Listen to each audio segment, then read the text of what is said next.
see if I can actually hold stuff sealed too, and that he appreciates. Fun doesn't justify itself financially. I disagree with you, Doze. I mean, like, problems start when fun money starts getting treated like investment money. So welcome to Mixed Signals, a panel of questionable experts here to talk about all things Pokemon cards, trading, investing, collecting, and everything in between. I'm your host, Richard, and I'm not going to sit here and pretend there's one right way to enjoy the hobby. And that's why I've put together this panel to bring different perspectives to the table here for you guys. And so on this panel, we've got a new beginner who's starting to get back into the hobby. We have a long-time collector as well as an investor who looks at cards very differently here.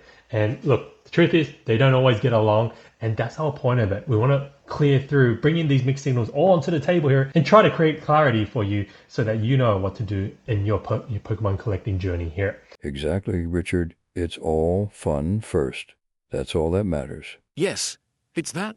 Then you gotta understand your risk, time horizon, and exit strategy are all the keys to mastering this game. Oh gosh, I just want to have fun with my kids and just not feel like I'm pouring my wallet down the drain.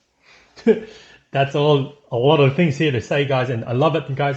This is very important stuff here, and I know it's going to be a doozer, and that's what we want to avoid here for you, Nibichu, is making sure that you can collect responsibly, as I always say here. And so let's kick into it here. I mean, guys, and super excited to have someone like Nibichu coming back into the hobby here. So if you're coming back into collecting Pokemon cards or other forms of trading card games here, whether it is for nostalgia, whether it's to open up with your kids, you know, or whether it is to actually create a investment portfolio here, you know, what we want to do here on this panel here is make sure it's not overwhelming for you, right? Make sure that you're not feeling like you're wasting money. And so this is the episode for you, the absolute beginner here. And that's why we got our resident new beginner over here, Nubichu, who's just restarting his journey into collecting here. Nubichu, I'd love for you to share a bit more about how, you know, what's driving this urge of yours to get back into this hobby for you. Well, for me, Rich, it's really been about this, like, goodness me, it must be like a year ago when I kind of started playing this new game called, Pokemon TCG Pocket. It was a easier way to play and start collecting cards, and you just start ripping packs, and I was like, oh my god, these digital packs are like super fun to stop playing again, and just opening up and getting excited about, if I can get a rare card, And so, I just started getting excited about that, and then there's going to be even more things, and then we're entering the 30th year of Pokemon. I'm super excited about that, and it just brings me back to the days when I just, we go down to the shops with my mom, and she'd buy me a few packs, and that's how I kind of get started in this whole journey here. And it's been so long, and now, I got a few kids of my own, and I want them to enjoy the same type of experience that I am, remembering back in the good old days. And now that, I just feel like it's exciting, but I'm overwhelmed. There's so many things to choose from. On top of that, sometimes it's just really hard to find anything that I want as well, because it's not stocked there, and I just don't know what I should start with in a way that, is one, fun for me, my kids, and also responsible, right? Because I'm hearing there's just a lot of opportunity out there.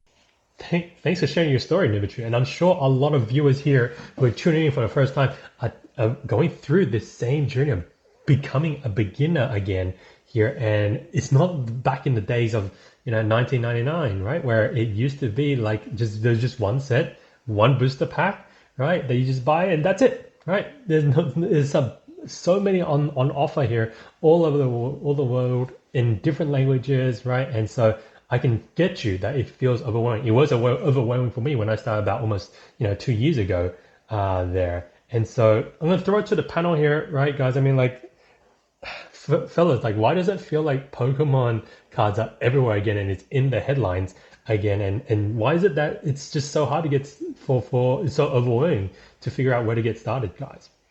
Well, Richard, I want to say this right. It's not that the Pokemon card hobby disappeared. It just went quiet. Tell me about that, Doza. What do you mean it just went quiet and now all of a sudden it's not? Well, a lot of people are now coming back for the same reason that Nubitu is. They're just getting driven into this nostalgia side. There's a lot of, new exciting sets, especially like the 151 of the original Gen 1 set that drove a lot of people to try and start coming back in here.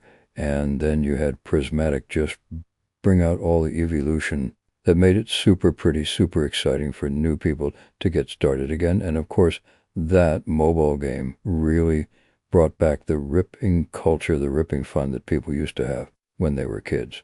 Exactly right, Dozer. That's what I'm seeing here too, right? And this is part of the reasons that kind of like brought me back in here as well. Yeah, right? It's what really got me excited to come back in, to join the hobby here, to really start, you know, collecting here. And then what I realized was when you start looking at the data here, it's really that it's so possible that this is an investment opportunity for people too. Here we go again. Specs is always going in about the numbers here. What's wrong with that, Dozer? It's always about the numbers here. It's always about making sure we can make this stack up financially here because we have an opportunity now. Oh, it's always about opportunities. Hang on a second, what do you mean about opportunity specs? Good question, Liberty. So the idea here is that investment has brought in a lot of non-Pokemon people, and Pokemon cards, and especially the lot of training cards nowadays, have the opportunity to become an alternate form of investment here. You can see there's you probably saw this article published by the Wall Street Journal that says Pokemon cards have been up 3,000%. I believe it's in the last 10 years here, outperforming the stock exchange, outperforming property here.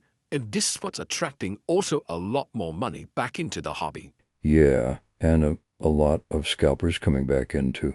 Too right, Dozer, mate. There's a lot of people who are just flipping and sneaker bros getting in there. Yeah, like Specs. Dozer, I told you so many times already, I'm not a sneaker bro. I'm not a flipper. I'm not a scalper. I'm just an investor here. Right, you're right. You're just saying all the numbers stack up. That what scalpers say? No, Dozer, I told you it's about the long term here. I'm all about the long term. And I'll jump in here, right? I mean, specs. It sounds like I don't want to go off to too much of a tangent here because it's going to confuse Nubitu. And so, like, you're telling me that an investor is the one that, like yourself, is staying in the game for the long term, right? And that's what a lot of people are trying to do now. And I think a lot of that's led into like why there's this big hype. And a good segue actually here into how people aren't just getting packs to open and boxes to open. They're actually trying to keep things sealed. Yeah. And that's a very interesting thing. Yeah. Richard, I'm hearing a lot of people say seal is king. What does that even mean here?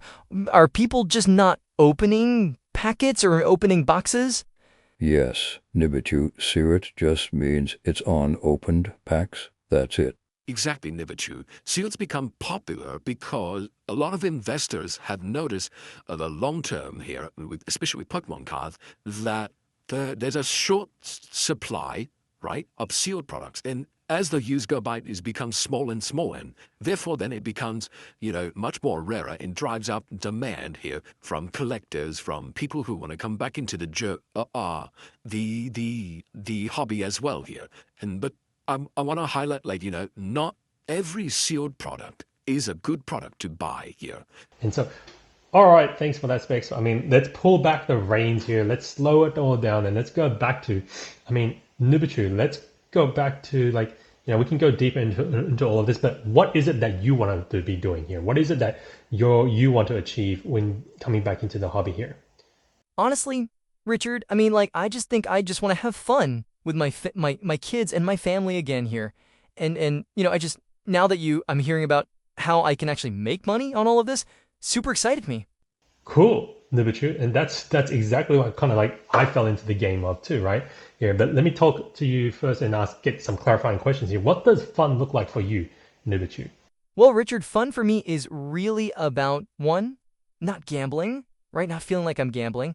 Two, I don't want to feel dumb spending my money. But three, I would just want to collect pretty cards. I want to collect nice cards. I want to have my own collection that I can open up, look at with my kids, and we get to be excited there. And of course, I want to open packs, right, there. But now that I'm hearing about this sealed stuff, I'm intrigued to see if I can actually hold stuff sealed too, and that he appreciates. Fun doesn't justify itself financially. Okay, Nubitu, fun isn't always about the numbers, as Specs would say. It's about what brings you enjoyment. So remember to keep that in the mind always. I disagree with you, Dozer. I mean, like, problems start when fun money starts getting treated like investment money. And it's all about working out how do you divvy up what you want to spend in the investments here too, okay? And so being honest about intent solves so many beginning mistakes to go on. And so, Nibichu, if it is that you want to be like rich and you want to do a bit of collecting and also investing here, it is perfectly fine. It's just about making sure you understand where you really want to draw the line on all of that there. Exactly, guys. I love that, right? And so with that in mind, I mean, Nibichu, it sounds like you're trying to go down a similar path to me. Like that's what got me back into it, right? I saw beautiful full art pick cards there that got me attracted to it. I'm like, cool. Then I started looking at the value of it, and I'm like, what? How come some of these go up in value over time? Doesn't make sense, right? But I'm like, maybe this is my version of collecting art. You know, I'm not an art critic. I'm not a wine collector. I'm not a car collector. I don't know any of those things, but I know a nice shiny cardboard when I see it for myself. And so I wanted to collect it. And the fact that it goes up is great. Then I went through that whole journey similar to what we're talking about here is the sealed side, right? The sealed side, making it its way into my life and realizing that I can actually do great things in that way too. And so let's shift over here, guys. I mean, like as we go into sealed products here and the product types, we don't even talk about whether they're good investments. Okay, this is not about investments here right now. Just let's help Nubichu work out what he should start buying first here, or what's actually on offer, right? And then the price ranges of each of these here. And so, Dozer, maybe you can kick us off here. What's the most common products that you find that you're usually grabbing up first? Great question, Richard. Most books are just boosters packaged differently. It's all about starting simple first with packs or a box and work towards your budget here. Exactly, Dozer. It's all about working out what is the best bang for your buck here. So, the very basic starts off with booster packs, which have around 14 cards inside it there, right? You can get a booster pack. It's probably about, what now, in Australia, $10 a booster pack, depending on the set. Some will go up and go down. We'll talk about sets and eras later here. But everything is centered around a booster pack. Exactly, Spec. Then from there, you level up and you get products that have more booster packs inside of it and other little promo things too. And I think I love the way Specs lays out this hour and out here. They make so much sense here. I mean, talk about like in the lottery terms, Spec, that we talked about before. Yeah, thanks, Dozer. The one thing we can agree on is there's a lot of products out there.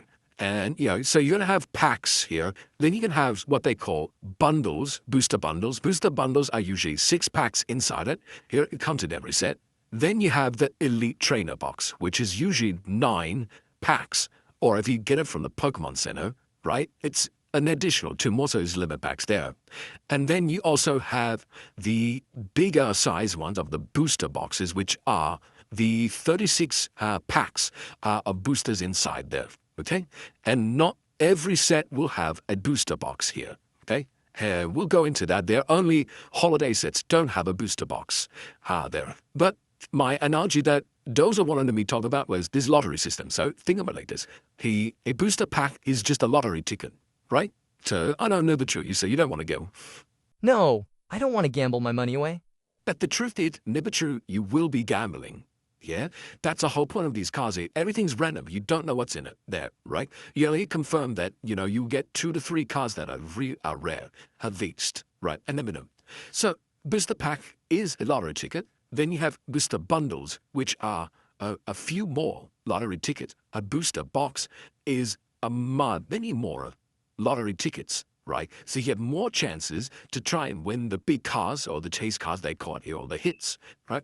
And then there's certain, other type of collections. And then you have the like trainer box, right, which gives you like those tickets. Plus, it gives you what you could call like a promotion card, which is like a little guaranteed win, right? It's a guarantee card there that every box gets here. Yeah. If you get the Pokémon Center one, they also give you another card of the same promotion, but it's not a stamp, and that's usually a little bit rarer there. Right, people getting excited about the rarer cards in that space there. Then you have other types of collections here. There might be special collections. There's also special premium collection ones, ultra premium ones, which are just very nice boxes with more packs in there and some more promos or other little gimmicky things in there. You don't really need them if you're just aiming to rip out packs, right? You're just looking for predominantly the blue chip items you're looking for are really booster boxes and late trainer boxes. And then for the special holiday sets, bundles, because that's the most economical way, right? In terms of the number of cards per boosters per dollar as well. Yeah. And so big important part is you can get a lot of other different products out there, right? If you're just looking at ripping, make sure you just need to figure out inside those collection boxes, if you're going for them, or tins or whatever, they can come with different types of sets in there. You need to figure out what type of sets have the cards that you want, so then you know what to buy here. Great breakdown here, guys. Pretty overwhelming. I'm sure Nibichu's a bit confusing. I mean, Nibichu, where's that sit with you? And like, you know, any questions before we move into the next part, which is about the sets here? Is that... No, I think this really helps a lot, guys. I'm just a pitch unsure of like, you know, you're saying there's sets now, and then it's not just the product types, and that some collections have different sets of card booster packs in there. How do I know, like, which set I should be caring about? Like, do I go back to the old ones? What if I miss the good ones here? And yeah. Don't worry, Nibishu. Every era feels exciting when you're in it. Yeah, and the cheapest way to get started is usually collecting the current sets. Yeah, or the current set that you're most interested in. That is perfectly fine. Yeah, what those are said. Like, so you don't need to go chasing the older sets here, right? It doesn't mean it's actually better. Remember, it's kind of like this. From an investor perspective, the older sets will eventually run out of print, right? And then you attract different prices there. So when we're talking about a set is usually comes out every 2 to 3 months with Pokemon here. Other card games are different, right? And they'll have a title on the booster pack. So you have one that says like 151 or Obsidian Flames or Prismatic Evolutions. They will look, you can tell because they will look different from each other here, right? Different color schemes, different Pokemon on the front there. And these sets are then bundled together into what they call an era. An era is typically made up by what time that set released relating to the main game. So an example of an era is Scarlet and Violet, right? That was the previous era from what we're in now. Now we're in the Mega era, which is tied to the game Legend ZA, okay? Here. And so before Scarlet and Violet was even Sword and Shield there, okay? And so, you know, when it comes to choosing which sets you want to go for, accessibility matters more than the history of a set, especially for beginners who are collecting their collections first. Okay? Yeah, and I want to chime in here on top of what Specs is saying here, Nibichu. It's about looking at, you know, understanding that, that there are sets. There are new sets right now. So the most latest set that is about to drop here at the time of this recording is Ascended Heroes. This is a holiday set, and this is important to understand is you'll know a set is a holiday set because 1, they don't have booster boxes with them. 2, typically each set is numbered. So in this Mega Evolution, you had Mega Evolution's base set, which is ME1. Then ME2, the second set, was Phantasmal Flames, and then now we are at the holiday set of Ascended Heroes, which is Mega Evolutions ME 2.5. Holiday sets are always set as 0.5, right? So they're in between the next one. And then the next mainline set that will have booster boxes that just went down for pre-order is Perfect Order. That is ME3. And so, you know, you just need to look at the card sets here and determine which ones appeal to you that most excite you mostly, and then start collecting from there if you're really looking to rip open things and collect there, right? If you're doing it for investment, it's completely different here, but we'll talk about that in another episode here. And so, you know, Nubichu, I mean, have you looked at the hits that you want in any particular set that's exciting you? Honestly, when I look at it, I'm not sure. I mean, all I know is like 151, the original Pokemon. That's what's got me excited into all of this here. And so, what do you mean by hits? I don't actually understand what you mean by hits. Right. Or All cars like the same and look the same? Mm, half right. That you, right? It's about one, enjoying the process of finding these hits, right? But the hits are different because there's different ratings and rarities there, which it's probably too long for us to go into this episode. yeah, thanks for that, Dozy. We're gonna wrap up soon here, but yes, you're right that hits are different in every set here, and the most prettiest cards, right? Some are the sometimes the most rarest cards here, but rarity doesn't always mean valuable, right? Specs. Yeah, exactly there. And this is something we are talking about in the next one here is it's about, the hits are always different. And, if you're collecting, sometimes, honestly, if you stack up the numbers, most of the time, you're better off just buying the singles, right? Buying the hits off the secondary market and really just live saving your money there instead of opening packs and trying to open packs and open packs. I get it. It's fun, right? But it can be super expensive. And that's where the gambling aspect kicks in, right? Dozer. The packed opening should feel like entertainment, but just like entertainment, you should have a budget there on it too.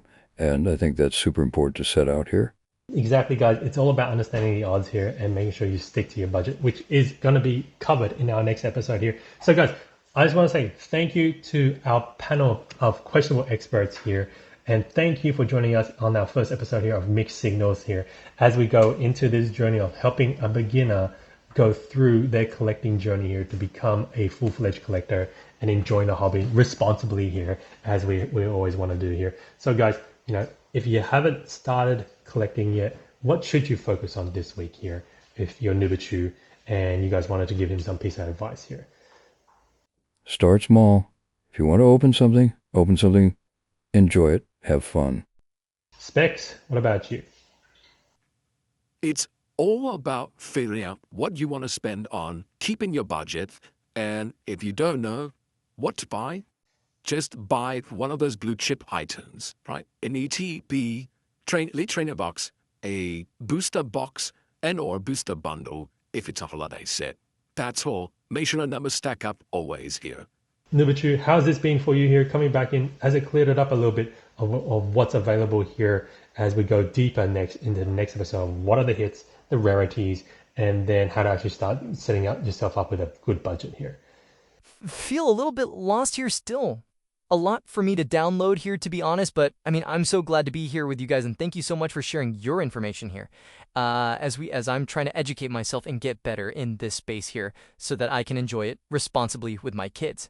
So, Guys, so excited to have you guys all on here as we go on this journey here. And so in the next episode, we're going to be talking about making sure you understand what set value is, what rarities mean, why not all of the rarest stuff is most valuable. And then on top of that, how to make sure you set up your own budget as well and stick to it to start collecting responsibly. Thanks, guys. See you again in the next one. Bye for now.